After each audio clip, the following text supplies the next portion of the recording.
Hello to everyone. Welcome to Political Education classes. Welcome to class 7th NCERT complete course Social and Political Life part 2nd. Unit 3rd gender का आज हम chapter 4th करेंगे. Growing up as a boys and girls, यानी लड़के और लड़कियों के रूप में बड़ा होने को आज हम समझेंगे. एक्चुअली रियल लाइफ में हम सभी अपने जीवन में रोज़ ही इस सच को फेस करते हैं और ये निर्धारित करते हैं कि हम कौन हैं और हम कहाँ जा सकते हैं और कहीं नहीं जा सकते हैं.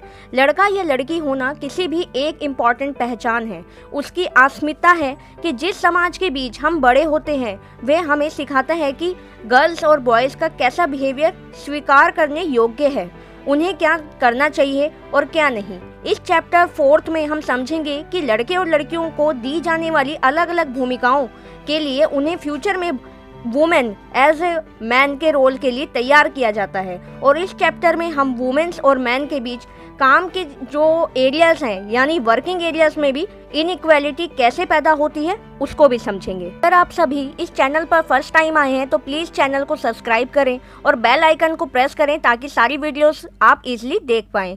चलिए चैप्टर स्टार्ट करते हैं. उसके लिए हम जानते हैं 1920 के दशक में सामोआ द्वीप के में बच्चों के बड़े होने के बारे में. सामोआ द्वीप जो कि प्रशांत महासागर के दक्षिण में स्थित छोटे छोटे द्वीपों के समूह का ही एक पार्ट है. सामोअन समाज का किए गए रिसर्च की एक रिपोर्ट के अकॉर्डिंग 1920 के दशक में बच्चे स्कूल नहीं जाते थे. वह बच्चे बड़े और वयस्कों से ही बहुत सी चीज़ें सीखते थे, जैसे कि छोटे बच्चों की देखभाल या घर का काम करने व अन्य काम भी सीखते थे. द्वीपों का मेन जो कार्य होता था वहाँ पर तो था फिशिंग, यानी मछली पकड़ना बहुत बड़ा था और इम्पोर्टेंट काम भी था. इस काम को बड़ी एज के बच्चे सीखने के लिए समुद्र यात्राओं पर भी जाना सीखते थे, लेकिन ये सभी एक्टिविटीज़ वे अपने अलग अलग टाइम के अकॉर्डिंग सीखते थे. छोटे बच्चे जैसे ही चलना शुरू करते थे उनकी मदर्स यानी उनकी जो माताएं होती थीं वह बड़े लोग उनकी देखभाल करनी बंद कर देते थे और यह रिस्पॉन्सिबिलिटी वे अपने बड़े बच्चों पर डाल देते थे जो खुद ही 5 ईयर्स के हैं. मतलब 5 साल के बच्चे के ऊपर आप एक छोटे बच्चे की भी और जिम्मेदारी डाल देते हैं. लड़के और लड़कियों के दोनों अपने छोटे भाई बहनों की देखभाल करते थे, लेकिन जब लड़के 9 ईयर्स यानी 9 साल के होते थे तो वह बड़े लड़कों के ग्रुप में शामिल हो जाते थे और बाहर का काम करना भी सीखते थे, जैसे कि फिशिंग और नारियल के पेड़ लगाना. और लड़कियों जब तक 13 से 14 साल की नहीं होती थीं वे अपने छोटे भाई बहनों की देखभाल और बड़े लोगों के छोटे मोटे कार्य करती थीं. लेकिन जब एक बार वह 13 से 14 साल की हो जाती थीं तो वह अधिक स्वतंत्र यानी फ्रीडम उनको मिल जाती थी. फिर वे ऑलमोस्ट 14 ईयर्स की एज के बाद फिशिंग, बागानों में काम करना, डालिया बुनना भी सीखती थीं. खाना बनाने के वर्क के लिए अलग से किचन बनाया जाता था जहां पर मोस्ट ऑफली जो बॉयज होते थे वही कार्य करते थे, गर्ल्स ओनली उनकी हेल्प किया करती थी. यहाँ हमने 1920 के दशक में सामोआ द्वीप की सिचुएशन और सोशल लाइफ को जाना. अब हम 1960 के दशक में मध्य प्रदेश यानी एमपी में पुरुषों के रूप में बड़े होने को समझते हैं. इसमें हम 1960 में एमपी के एक छोटे से शहर में रहने वाले स्कूल जाने वाले बच्चों की सिचुएशन को समझते हैं. जैसे कि क्लास 6 में आने के बाद गर्ल्स और बॉयज़ अलग अलग स्कूल में जाते थे और गर्ल्स स्कूल बिल्कुल ही अलग ढंग से बनाए जाते थे बॉयज़ के स्कूल के कंपैरिजन में. उनके स्कूल के बीच में एक आंगन होता था जहाँ पर वह बाहरी दुनिया से बिल्कुल अलग और सुरक्षित होकर स्कूल में खेल सकती थीं. परंतु लड़कों के लिए स्कूल में ऐसा कोई भी आंगन नहीं बनाया जाता था, बल्कि उनका जो प्लेग्राउंड होता था बस एक बड़ा खुला एरिया होता था जो कि स्कूल से बिल्कुल अटैच था. और यह लड़के खाली टाइम में सड़कों पर साइकिल चलाना, दौड़ना, खेलते भी थे. वहीं गर्ल्स जब सड़कों से गुजरती थीं तो गंभीर दिखाई देती थीं और ऑलवेज ग्रुप में रहती थी. ये शायद उनके मन में डर रहता था कि कोई उन्हें छेड़ ना दे या उन पर कोई हमला ना कर दे. इन दोनों एग्जाम्पल्स में हमें लगता है कि बड़े होने के भी बहुत तरीके होते हैं और हम ये भी सोचते होंगे कि हर बच्चा एक ही तरीके से बड़ा होता है. ऐसा इसलिए क्योंकि हम अपने एक्सपीरियंस के थ्रू इसको ज़्यादा अच्छे से समझते हैं. यदि हम अपनी फैमिली के बुजुर्गों से पूछें कि उनका बचपन कैसे था तो शायद ही हमारे बचपन से बहुत ही अलग बताएंगे.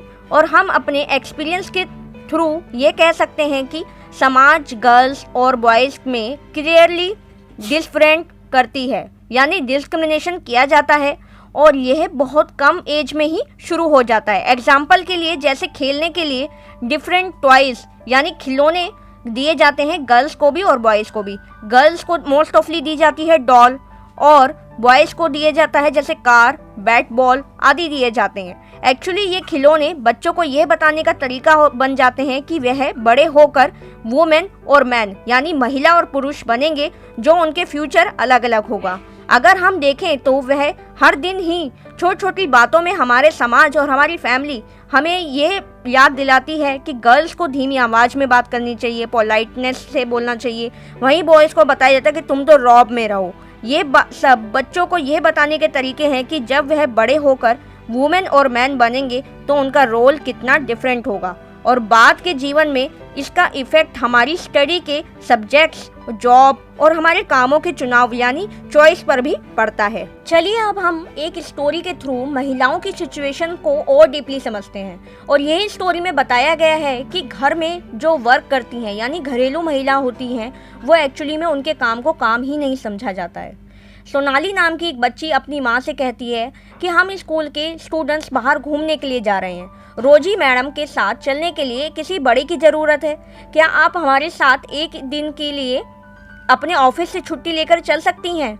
वैसे भी हरमीत की मम्मी हमेशा हमारे साथ उस टाइम पर जाती थी क्योंकि वह कोई कार्य नहीं करती हैं। ऑफिस में वह हाउस मेकर हैं।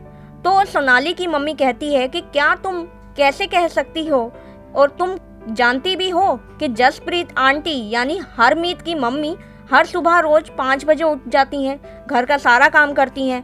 तो सोनाली कहती है कि हाँ, पर वह कोई काम तो नहीं है। ये सब बातें सुनने के बाद अब घर के काम वो समझती है कि वो काम ही नहीं है। तो सोनाली की मम्मी को लगता है कि अब तुम्हें अगर ऐसा सोचती हो कि वाकई ये कोई कार्य नहीं है, तो हम हरमीत के घर चलते हैं उनकी मम्मी के पास और उनसे ही पूछते हैं कि क्या वह खुद ये सोचती हैं कि वह कोई कार्य नहीं करती हैं। जब वह हरमीत की मम्मी के घर जाते हैं तो सोनाली की मम्मी कहती है कि हरशरण जी, सोनाली सोचती है कि आपकी पत्नी कोई काम काजी महिला ही नहीं है। तो हरमीत कहता है कि पर आंटी ये बात तो सही है, मेरी मम्मी हाउस मेकर है, कोई काम तो नहीं करती हैं। तो सोनाली की मम्मी हरमीत की मम्मी जसप्रीत को कहती है कि यदि ऐसा है तो तुम रेस्ट किया करो और एक बार सारा काम इन्हें खुद ही करने दो। तो जसप्रीत कहती है कि ठीक है, अब मैं कल से हड़ताल पे चली जाती हूँ और यह सब काम अब हरमीत और उसके पापा ही करेंगे। नेक्स्ट मॉर्निंग 7:30 बजे जब अपना ब्रेकफास्ट अपनी वाइफ जसप्रीत से मांगते हैं तो वह याद दिलाती है कि मैं हड़ताल यानी छुट्टी पर हूँ और मंगला यानी जो उनकी मेड है वो भी छुट्टी पर है। मुझे नहीं पता, बच्चों की स्कूल बस भी मिस हो गई तो कार से बच्चों को स्कूल छोड़ना होगा। अब बच्चे अपने लंच बॉक्स मांगते हैं तो उनके फादर उन्हें मनी देते हैं और कहते हैं कि आज नहीं बना पाए, तुम कैंटीन से खा लेना। जब उनके फादर शाम को घर पहुंचते हैं तो देखते हैं कि पूरा घर फैला हुआ है। तो वह मॉर्निंग में खुद ही सारा घर फैला कर गए थे क्योंकि उसकी मम्मी तो जो हरप्रीत की हैं वो छुट्टी पर हैं, क्योंकि उनकी फैमिली और समाज के लोगों को मानना है कि घर के काम करने वाली महिला का एक्चुअल में कोई काम ही नहीं होता है। मैन और वुमेन के रोल को और उनके काम की वैल्यू को इक्वल नहीं समझा जाता है। मैन और वुमेन की हैसियत एक जैसी नहीं होती है। ये स्टोरी हम सभी को एक बहुत बड़ा मैसेज देती है कि घरेलू काम का वैल्यू हमारी लाइफ में कितना बड़ा है। चलिए अब हम जानते हैं कि घरेलू काम का मूल्य। जैसे कि स्टोरी में हरप्रीत की फैमिली को नहीं लगता था कि जसप्रीत घर का जो भी काम करती है वह एक्चुअल में कोई काम है। यह फीलिंग केवल उनकी फैमिली को नहीं बल्कि मोस्ट ऑफली फैमिलीज ऐसा ही फील करती हैं और यह कोई निराली बात तो नहीं है। एक्चुअल में सारी दुनिया में घर के काम की मोस्ट ऑफली रिस्पॉन्सिबिलिटी वुमेन्स की होती है, जैसे कि देखभाल संबंधी कार्य, फैमिली का ध्यान रखना, मोस्टली बच्चों का ध्यान रखना, बुजुर्गों और बीमारों कोई भी व्यक्ति हो उसकी केयर करना। फिर भी ये मान लिया जाता है कि ये सब काम तो वुमेन के स्वाभाविक कार्य हैं, इसके लिए उन्हें मनी या वैल्यू देने की ज़रूरत नहीं है और हमारे समाज इन कार्यों को अधिक इम्पोर्टेंट मानता भी नहीं है। चलिए अब हम आगे जानते हैं कि इन सभी वुमेन जो कि घर के कार्य करती हैं यानी घरेलू महिलाओं के जीवन के बारे में हम जानेंगे कि दिल्ली में घरेलू काम करने वाली एक वुमेन मेलानी के एक्सपीरियंस द्वारा हम उनके साथ और हमेशा से चलते आ रहे डिसरिस्पेक्टफुल बिहेवियर और इनइक्वालिटी को भी समझेंगे।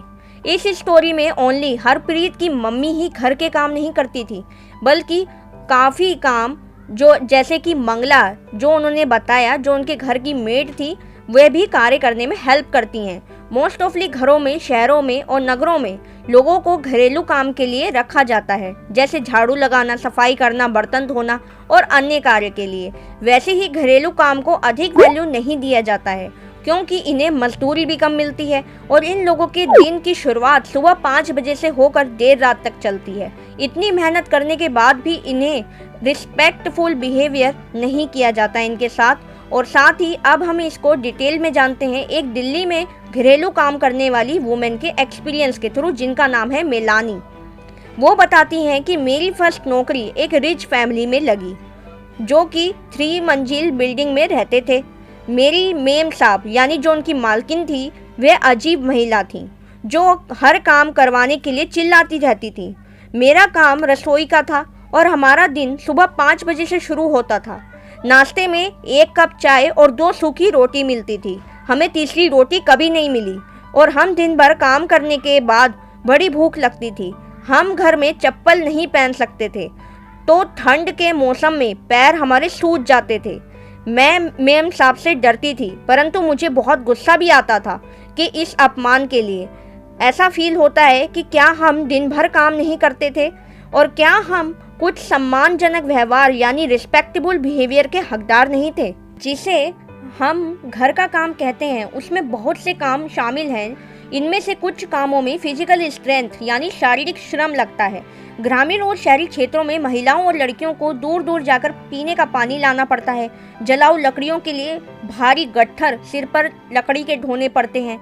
वुमेन जो काम करती हैं वह भारी और थकाने वाला शारीरिक काम होता है, जबकि हम आमतौर पर सोचते हैं कि मैन ही ऐसा काम कर सकते हैं। घरेलू और देखभाल के कामों को एक अन्य पहलू जिसे हम इम्पोर्टेंट नहीं देते, वह इन कार्यों में लगाने वाला लंबा टाइम है। एक्चुअली में यदि हम महिलाओं द्वारा किए जाने वाले घर के और बाहर के कामों को जोड़ें तो हमें पता चलेगा कि टोटली मिलाकर कि महिलाएं पुरुषों से अधिक काम करती हैं। जैसे कि वुमेन का घर के काम के साथ ऑफिस या बिजनेस के काम दोनों को ही संभालना। चलिए अब हम जानते हैं कि महिलाओं का जो काम है और उसके समानता के बारे में। महिलाओं और पुरुषों के बीच इनइक्वालिटी की एक बड़ी सामाजिक व्यवस्था है, यानी सोशल सिस्टम एक बहुत बड़ा उसका एक पार्ट है। इसी वजह से इस इनइक्वालिटी के खिलाफ कदम केवल पर्सनली या फिर फैमिली के लेवल पर नहीं, बल्कि हमें शासकीय स्तर पर भी लेने होने चाहिए। हमारा संविधान का एक बहुत बड़ा इम्पोर्टेंट सिद्धांत है समानता, जो महिलाओं और पुरुष दोनों के बेस पर डिस्क्रिमिनेशन को नहीं मानता है, परंतु रियलिटी में सेक्सुअल डिस्क्रिमिनेशन यानी किया जाता है। परंतु सरकार इसके कारणों को समझने के लिए और इस सिचुएशन को पॉजिटिव सिचुएशन ढूंढने के लिए वचनबद्ध है। जैसे कि एग्जाम्पल के थ्रू के पूरे भारत देश के कई गांवों में सरकार ने आंगनबाड़ियां और बालबाड़ियां खोली हुई हैं। शासन ने एक कानून भी बनाया है जिसके अकॉर्डिंग यदि किसी ऑर्गेनाइजेशन यानी संस्था में महिला कर्मचारी की संख्या 30 से अधिक है तो उसे लीगली रूप से बालबाड़ी यानी क्रैश की सुविधा फैसिलिटी देनी चाहिए। बालवाड़ी का सिस्टम होने से बहुत सी महिलाओं को घर के बाहर काम करने के लिए सुविधा होगी। बहुत सी महिलाएं जैसे कि अभी स्टोरी में सोनाली की मम्मी और हरियाणा व तमिलनाडु की महिलाओं का अध्ययन किया गया तो घर के अंदर और बाहर दोनों जगह काम करती हैं। तो इस प्रकार से महिलाओं के ऊपर काम का दोहरा बोझ के रूप में भी हम समझ सकते हैं। दोहरा बोझ इन द सेंस कि घर के काम के साथ साथ बाहर का काम भी। और ये बालबाड़ी सिस्टम के थ्रू अगर जैसे जिनके बच्चे छोटे होते हैं और इस वजह से वह बाहर काम नहीं कर पाती हैं तो वह अपने बच्चों को इन बालबाड़ियों में पढ़ने के लिए या फिर खेलने के लिए छोड़ सकती हैं, ताकि उनके कार्य में कोई रुकावट ना आए और वो अपने कार्य को अच्छे से कर सकें और साथ ही बच्चों की देखभाल भी वह साथ में कर सकें। इसलिए क्रैश की सुविधा भी दी गई है ताकि उनके कार्य में किसी भी प्रकार की कोई रुकावट ना आ पाए। इस तरह से हमने चैप्टर 4 में वुमेन और मैन के बीच के डिस्क्रिमिनेशन को डीपली समझा और साथ ही वुमेन के कामों के में भी कितनी असमानता और वैल्यूलेस है बिल्कुल, उनको भी जाना और उसको भी जाना कि एक्चुअल में ये सिचुएशन कोई नई तो है नहीं।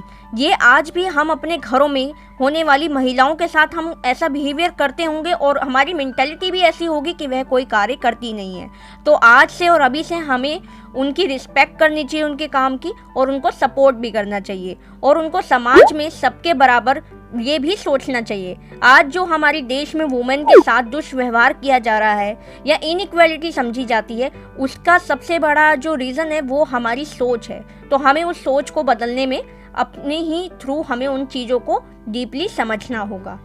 अब मैं आपको ये बता देती हूँ कि चैप्टर 4 से रिलेटेड MCQ इम्पॉर्टेंट क्वेश्चंस का जो लिंक है वो मैंने डिस्क्रिप्शन बॉक्स में दिया हुआ है, तो वहाँ से आप MCQ क्वेश्चंस चैप्टर 4 के ईजिली देख सकते हैं और आंसर उनके मुझे या तो कमेंट बॉक्स में बताइए, और अगर फिर भी कोई आपको प्रॉब्लम होती है तो वो भी आप मुझे कमेंट बॉक्स में शेयर कर सकते हैं। और अगर वीडियो पसंद आया हो तो प्लीज़ एक लाइक ज़रूर कीजिए, ज़्यादा से ज़्यादा वीडियो को शेयर कीजिए ताकि जिन लोगों के पास स्टडी की नीड है उन तक ये वीडियोस पहुंच सके। और प्लीज़ चैनल को सब्सक्राइब करना मत भूलिएगा।